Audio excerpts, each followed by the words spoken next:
नमस्कार दोस्तों, magnetic therapy जिसे मैग्नेट थेरेपी या मैग्नोथेरेपी भी कहा जाता है, वास्तव में यह एक वैकल्पिक चिकित्सा उपचार है जिसमें विभिन्न रोगों के उपचार के लिए चुंबक का इस्तेमाल किया जाता है।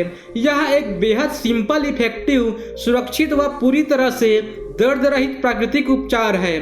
चुंबकीय चिकित्सा को एक विज्ञान के साथ साथ एक कला के रूप में जाना जाता है, क्योंकि इसमें मानव के विभिन्न अंगों, रोगों को जानने के साथ साथ मैग्नेट के उचित उपयोग को जानना भी उतना ही जरूरी है।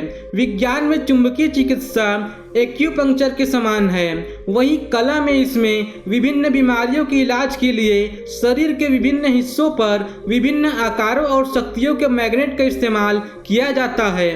यह एक बेहद डिफरेंट चिकित्सा थेरेपी है। तो आइए जानते हैं कि इस रोग में चुंबकों का किस तरह इस्तेमाल कर उपचार किया जाता है। कमर दर्द में अधिक मेहनत करने, सही तरह न बैठने, कमर में बार बार झटके लगने इत्यादि से कमर के किसी न किसी हिस्से में दर्द बना ही रहता है, जिसमें राहत पाने के लिए तरह तरह के उपायों को अपनाया जाता है।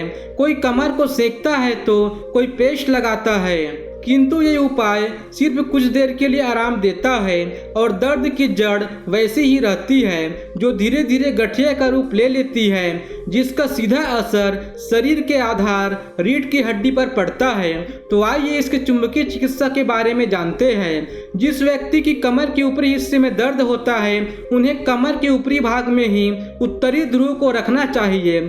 ठीक इसी तरह से अगर निचले हिस्से में दर्द हो तो उन्हें दक्षिणी ध्रुव को कमर के निचले भाग में रखने से आराम मिलता है। वहीं अगर दाईं तरफ दर्द हो तो उत्तरी ध्रुव को दाईं तरफ रखें। ठीक इसी तरह बाईं तरफ होने पर दक्षिणी ध्रुव को बाईं तरफ रखें। आप पीड़ित को चुंबक के ध्रुव से निर्मित पानी को भी अवश्य पिलाएं। पेट की दर्द में अगर पेट में वायु विकार है या पेट की मांसपेशियां व आंतें कमजोर है या उनमें ऐंठन है, तो उस अवस्था में अनेक परेशानियों का सामना करना पड़ता है।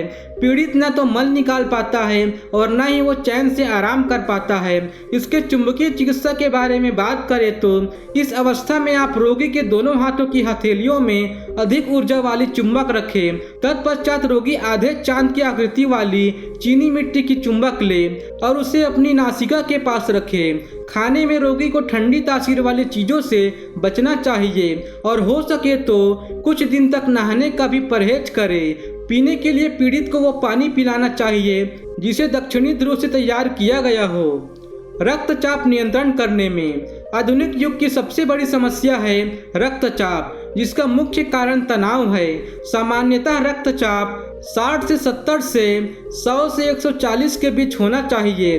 अगर रक्तचाप इससे अधिक हो तो उसे उच्च रक्तचाप और इससे कम हो तो निम्न रक्तचाप कहा जाता है। जैसे जैसे रक्तचाप बढ़ता है वैसे वैसे शरीर में अन्य रोग जैसे मोटापा, अनिद्रा और मानसिक तनाव बढ़ते रहते हैं। इसके चुंबकीय चिकित्सा के बारे में बात करें तो उच्च रक्तचाप की अवस्था में रोगी के दोनों हाथों में कम से कम 5 मिनट अधिक ऊर्जावान चुंबकों को रखना चाहिए। यदि अधिक ऊर्जा वाले चुंबक ना हो तो सामान्य चुंबक को ही 10 से 15 मिनट तक हथेलियों पर रखें। इस उपाय को करने के लिए आप सुबह के समय का चुनाव करें।